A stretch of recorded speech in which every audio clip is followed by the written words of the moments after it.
தமிழகத்திலே திராவிட முன்னேற்ற கழகத்தின் ஆட்சியை விரட்டி அடித்து தமிழகத்தில் ஆட்சி அமைக்கப் போகின்ற தேசிய ஜனநாயக கூட்டணியின் தமிழகத்திலே தலைமையேற்று நடத்தி கொண்டிருக்கும் ஐயா திரு எடப்பாடியார் அவர்களை எழுச்சியுரையாற்றுமாறு அன்போடு அழைக்கிறேன்.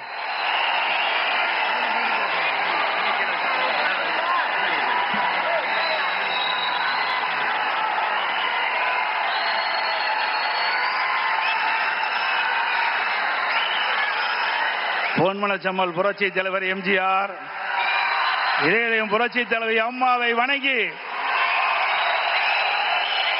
இந்திய திருநாடே மதுராங்கத்தை நோக்கி பார்த்து கொண்டிருக்கிறது.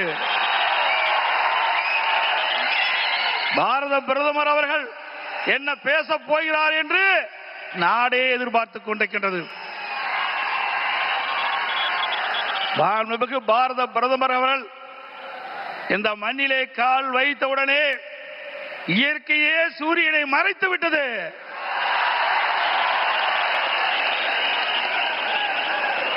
எங்கே பார்த்தாலும் மக்கள் வெள்ளம், மக்கள் கடல் போல் காட்சியளிக்கின்றார்கள். இந்த மதுராந்தம் பூமியே குலுங்குகின்ற அளவுக்கு மக்கள் வெள்ளம். இதுவே நடைபெறுகின்ற சட்டமன்ற தேர்தலிலே வெற்றிக்கு சான்று. இந்த அற்புதமான நிகழ்ச்சியிலே தேசிய ஜனநாயக கூட்டணி வெற்றி பெறுவதற்கு அடித்தளம் அமைப்பதற்கு முதலாக தேர்தல் பிரச்சார கூட்ட நிகழ்ச்சியிலே கலந்து கொள்வதற்கு வருகை தந்து உரையாற்றிருக்கின்ற மதிப்புக்கும் மரியாதைக்கும் போற்றலுக்குரிய பாரத பிரதமர் மாண்புமிகு நரேந்திர மோடி அவர்களே, நிகழ்ச்சியிலே பங்கு பெற்றிருக்கின்ற மத்திய அமைச்சர் மரியாதைக்குரிய திரு பியூஷ் கோயல் அவர்களே, தமிழகத்தினுடைய மாநில பாரதிய ஜனதா தலைவர் முன்னாள் அமைச்சர் சகோதரர் திரு நயினார் நாகேந்திரன் எம்எல்ஏ அவர்களே, மத்திய இணை அமைச்சர் அருமைச்சர் திரு எஸ் முருகன் அவர்களே, பாட்டாளி மக்கள் கட்சியுடைய தலைவர் முன்னாள் மத்திய அமைச்சர் அருமைச்சர் டாக்டர் அன்புமணி அவர்களே, அம்மா மக்கள் முன்னேற்ற கழகத்தினுடைய பொதுச் செயலாளர் மதிப்புக்கும் மரியாதைக்கும் உரிய சகோதரர் திரு டிடிவி தினகரன் அவர்களே, தமிழ் மாநில காங்கிரஸ் தலைவர் முன்னாள் மத்திய அமைச்சர் மரியாதைக்கு திரு ஜே கே வாசன் அவர்களே, புரட்சி பாரதிய தலைவர் திரு பூவை ஜெகன்மூர்த்தி எம்எல்ஏ அவர்களே, மரியாதைக்குரிய புதிய நீதி கட்சி தலைவர் திரு ஏ சி சண்முகம் அவர்களே, இந்திய ஜனநாயக கட்சியுடைய தலைவர் திரு பாரிவேந்தர் அவர்களே, தமிழக மக்கள் முன்னேற்ற கழக நிறுவன தலைவர் திரு ஜான் பாண்டியன் அவர்களே, பெருந்தலைவர் மக்கள் கட்சியுடைய தலைவர் திரு என் ஆர் தனபாலன் அவர்களே, முன்னாள் ஆளுநர் திரு தமிழிசை சவுந்தரராஜன் அவர்களே, முன்னாள் பாரதிய ஜனதா தலைவர் சகோதரர் திரு அண்ணாமலை அவர்களே, மற்றும் மேடையிலே வீற்றிருக்கின்ற கூட்டணி கட்சியுடைய தலைவர்களே, நிர்வாகிகளே, மேடையிலே வீற்றிருக்கின்ற அனைத்து இந்திய அண்ணா திராவிட முன்னேற்ற கழகத்தினுடைய தலைமை கழக நிர்வாகிகளே, மாவட்ட கழக செயலாளர்களே, நாடாளுமன்ற உறுப்பினர்களே, சட்டமன்ற உறுப்பினர்களே, வாரியத்தை சிறப்பித்துக் கொண்டிருக்கின்ற தேசிய ஜனநாயக கூட்டணியில் அங்கம் வைக்கின்ற கட்சியினுடைய தலைவர்களே, நிர்வாகிகளே, தொண்டர்களே, பெரியவர்களே, தாய்மார்களே, ஊடக நண்பர்களே, பத்திரிகை நண்பர்களே, கழக உடன்பிறப்புகளே, அத்தனை பேருக்கும் என்னுடைய முதற்கண் வணக்கத்தை உரித்தாக்குகின்றேன்.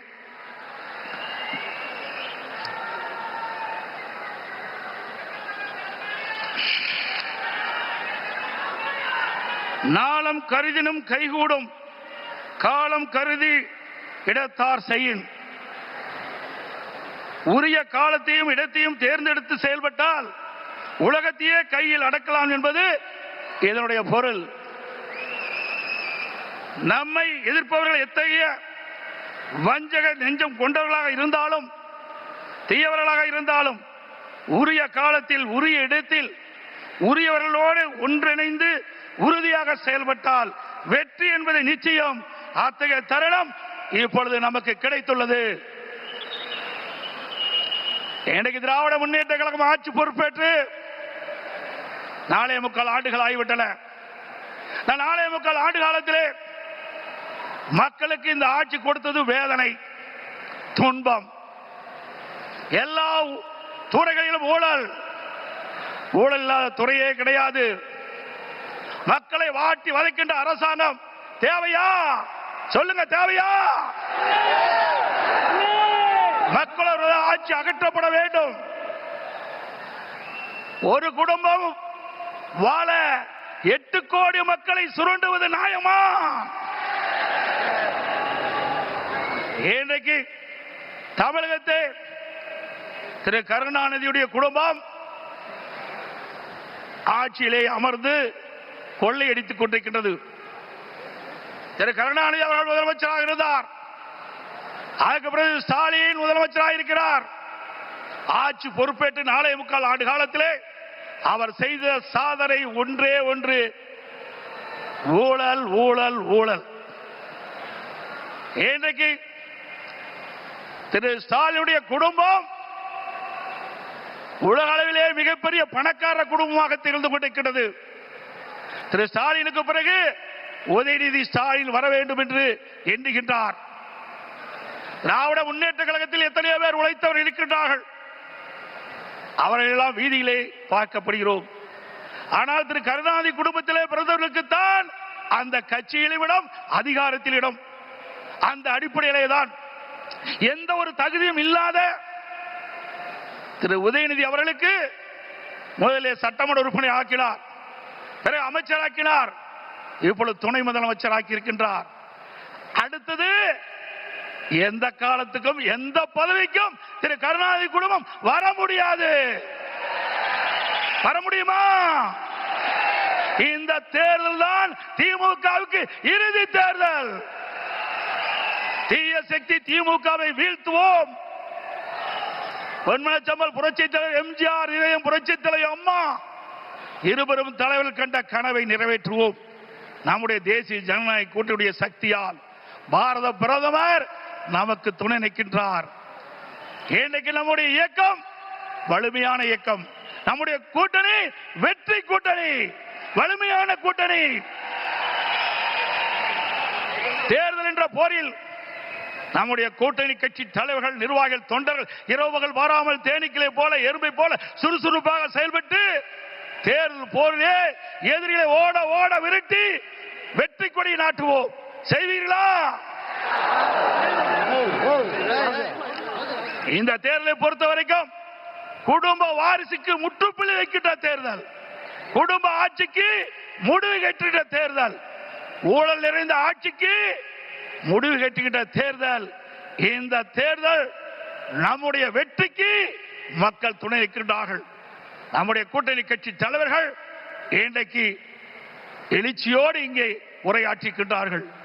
எனக்கு பின்னாலே பாரத பிரதமர் அவர்கள் உரையாற்றிருக்கின்றார்கள். ஆக நம்முடைய கூட்டணி இந்த தேர்தலிலே 210 இடங்களிலே வெல்லும், பெரும்பான்மையான இடங்களே வெல்லும். அண்ணா திமுக ஆட்சி அமைக்கும். அதோடு திரு ஸ்டாலின் சொல்லுகிறார், இன்றைக்கு மத்தியிலே தமிழகத்துக்கு எந்த திட்டமும் கிடைக்கவில்லை என்ற ஒரு தவறான தகவலை சொல்லிக் கொண்டிருக்கின்றார். சிந்தித்து பார்க்க வேண்டும். அனைத்து இந்திய அண்ணா திராவிட முன்னேற்ற கழக ஆட்சியிலே தான் மத்தியிலே பல திட்டங்களை நாம் பெற்றோம். நாம் கேட்ட நிதியை கொடுத்தார்கள், கேட்ட திட்டத்தை கொடுத்தார்கள். தமிழகம் முழுவதும் இருக்கின்ற பல்வேறு ரயில்வே கடவுகளிலே உயர்மட்ட பாலம் வேண்டும் கேட்டோம். அதிகமான பாலத்தை கொடுத்தது மத்திய அரசு. அதே போல தேசிய நெடுஞ்சாலைகள், தமிழகத்தில் இருக்கின்ற போக்குவரத்து நெரிசலை குறைப்பதற்கு பல்வேறு தேசிய நெடுஞ்சாலைகளை வழங்கினார்கள். அது மட்டுமல்ல, சென்னை மாநகரத்தில் அதிகமான போக்குவரத்து நெரிசல் இருக்கின்ற காரணத்தினாலே மெட்ரோ ரயில் திட்டம் கட்டம் 2 அதற்கு அனுமதி கொடுக்கப்பட்டு சுமார் 63,000 கோடி ஒரே திட்டத்திற்கு அனுமதி வழங்கி அந்த திட்டத்தை மத்திய அமைச்சர்களே நேரடியாக வந்து அடிக்கல் நாட்டி சாதனை படைத்தோம். இதெல்லாம் மத்திய அரசாங்கம் கொடுக்கப்பட்ட திட்டம் அல்லவா? அதற்கு மேலாக காவிரி மேட்டூர் அணையிலிருந்து திறக்கப்படுகின்ற நீர் நதி காவிரி நதியின் வழியாக கடலிலே போய் கலக்கின்றது. அப்படி அந்த நதி நீர் மாசுபடாமல் இருப்பதற்காக பாரத பிரதமர் அவர்களை நான் சந்தித்து, முதலமைச்சர் இருக்கின்ற பொழுது அவரை சந்தித்து இந்த கோரிக்கை வைத்தேன். நடந்தாய் வாழி காவிரி திட்டம் சுமார் 14,000 கோடி இந்த திட்டத்திற்கு நிதி தேவை. கொடுத்த உடனே அவர் பார்த்தார், அற்புதமான திட்டம், இந்த திட்டத்தை நிச்சயமாக நிறைவேற்றி தருவேன் என்று சொல்லி மேதக குடியரசுத் தலைவர் உரையிலே இடம்பெற செய்து கடந்த 2024ஆம் ஆண்டு அதற்கு அனுமதி கொடுக்கப்பட்டது. ஆனால் இந்த அரசு முடக்கி வைத்திருக்கின்றது. உண்மையிலேயே இந்த அரசு மக்கள் மீது அக்கறை இருந்தால் மத்திய அரசு அனுமதி கொடுக்கப்பட்ட திட்டத்தை நிறைவேற்ற மனமில்லை. சிந்தித்து பாருங்கள், 14,000 கோடி, 1000 2000 இல்ல 14,000 கோடி நம்முடைய தமிழ்நாடு நலன் பெறுவதற்காக மத்திய அரசு அனுமதித்தது. பாரத பிரதமர் அவர்கள் மனமுகந்து கொடுத்த அந்த திட்டம், அந்த திட்டத்தின் மூலமாக காவிரி நதியிலே கரை ஓரமாக இருக்கின்ற கழிவு நீர்கள் அந்த நதியிலே கலக்கின்ற பொழுது நீர் மாசுபடுகிறது.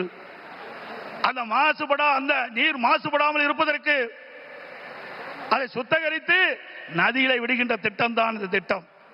மேட்டூர் அணையிலிருந்து வெளியேறிய நீர், பவானி சாகர் அணையிலிருந்து வெளியேறுகின்ற நீர், நொய்யிலிருந்து வெளியேறுகின்ற நீர், அமராவதி அணையிலிருந்து வெளியேறுகின்ற நீர், இந்த நீரெல்லாம் சுத்தப்படுத்தி அங்கே நதியிலே விடுகின்ற பொழுது, காவிரி நதியிலே வந்து கலக்கின்ற பொழுது சுத்தமான நீராக இருக்கும். தமிழ்நாட்டை பொறுத்த வரைக்கும் காவிரி நதிதான் ஜீவநதி. அந்த நதியை நம்பித்தான் 20 மாவட்ட மக்கள் குடிநீர் ஆதாரமாக விலகி கொண்டிருக்கிறது. டெல்டா பாசன விவசாயிகளுக்கு ஒரு நல்ல நீர், பயிர்களுக்கு பாய்ச்சுகின்ற பொழுது எந்த நோயும் தாக்கப்படாது. அப்படிப்பட்ட அற்புதமான திட்டத்தை நமக்கு வழங்கினார். அரசியல் காழ்ப்புணர்ச்சியின் காரணமாக அந்த திட்டத்தை நிறுத்தி வைத்திருக்கின்றார்கள். மீண்டும் உங்களோ ஆதரவோடு தேசிய ஜனநாயக கூட்டணி அதிக இடங்களே வெற்றி பெற்று நம்முடைய கூட்டணி அதிமுக ஆட்சி அமைக்கின்ற பொழுது பாரத பிரதமருடைய ஆசியால் இந்த திட்டம் நிறைவேறும். அதே போல ஒரே ஆண்டில் நாம் வைத்த கோரிக்கை 11 அரசு மருத்துவக் கல்லூரி மருத்துவமனை கொடுக்கப்பட்டது. இந்திய வரலாற்றிலேயே ஒரு மாநில அரசுக்கு ஒரே ஆண்டில் 11 அரசு மருத்துவக் கல்லூரி மருத்துவமனை கொடுத்த வரலாறு கிடையாது. அந்த வரலாற்றையும் பாரத பிரதமர் திரு நரேந்திர மோடி அவர்கள் நமக்காக வழங்கினார். அதனால் நம்முடைய மாணவர்கள் அதிக இடங்களிலே மருத்துவர்களாக சேர்ந்து படிக்கக்கூடிய வாய்ப்பை பெற்றிருக்கின்றார்கள். இதையெல்லாம் சாதனை. இன்னும் பல திட்டங்கள் மத்தியில் இருந்து நமக்கு கிடைக்கப்பட்டன. அனைத்து இந்திய அண்ணா திராவிட முன்னேற்ற கழக அரசு இருக்கின்ற பொழுது மத்திய அரசோடு இணக்கமாக இருந்தோம். கேட்ட திட்டத்தை கொடுத்தார்கள், கேட்ட நிதியை கொடுத்தார்கள். தமிழகம் வளர்ச்சி பெற்றது. இன்றைக்கு இருக்கின்ற ஆட்சியாளர்கள் வேண்டுமென்றே திட்டமிட்டு மத்தியிலே குறை சொல்லி இன்றைக்கு லஞ்ச லாவணியத்திலே இந்த அரசு திளைத்துக் கொண்டிருக்கின்றதை நேரத்திலே சுட்டிக்காட்டி, அதோடு எண்ணிய இன்னியாங்கு எய்து எண்ணியார் இன்னியரா பெரிய ஒரு செயலை செய்து முடிக்க எண்ணுபவர் மிக உறுதியுடன் இருந்தால் அவர் நினைத்தபடியே அந்த செயலை செய்து முடிப்பார் என்ற குரலுக்கு மிக பொருத்தமானவர் நமது பாரத பிரதமர் நரேந்திர மோடி அவர்கள். இன்னைக்கு உலகமே பாராட்டுகின்ற அளவிற்கு இந்திய நாட்டுக்கு பெருமை சேர்த்தவர் பாரத பிரதமர் அவர்கள். கொரோனா காலம், இன்னைக்கு இந்த கொரோனா காலத்திலே அந்த வைரஸ் நோயால் இன்றைக்கு வல்லரசு நாட்டில் கூட மக்களை காப்பாற்ற முடியவில்லை. அந்த காலகட்டத்தில் விலை மதிக்க முடியாத உயிரை காப்பாற்றுவதற்கு அவர் எடுத்த நடவடிக்கையினால் லட்சக்கணக்கான மக்கள் உயிர் பிழைத்தார்கள். அந்த நோய் எப்படி தாக்கும், எப்படி வரும், அதற்கு என்ன சிகிச்சை அளிக்க முடியும், அதற்கு என்ன மருந்து என்று கண்டுபிடிக்க முடியாத சூழ்நிலை கூட தன்னுடைய திறமையால் ஆற்றால் அதற்கு சிகிச்சை அளிப்பதற்கு உரிய மருந்தை கண்டுபிடித்து உரிய சிகிச்சை அளித்து விலை மதிக்க முடியாத உயிர்களை காப்பாற்றிய மா மனிதர் பாரத பிரதமர் நரேந்திர மோடி அவர்கள். இந்திய நாட்டு மக்கள் மட்டுமல்ல, வெளிநாட்டில் இருக்கின்ற மக்களுக்கும் அந்த உயிர்களை காப்பாற்றுவதற்கு விலையில்லா மருந்துகளை கொடுத்து காப்பாற்றிய மனித நேயம் படைத்த தலைவர் பாரத பிரதமர் நரேந்திர மோடி அவர்கள் என்பதை இந்த நேரத்தில் சுட்டிக்காட்டி,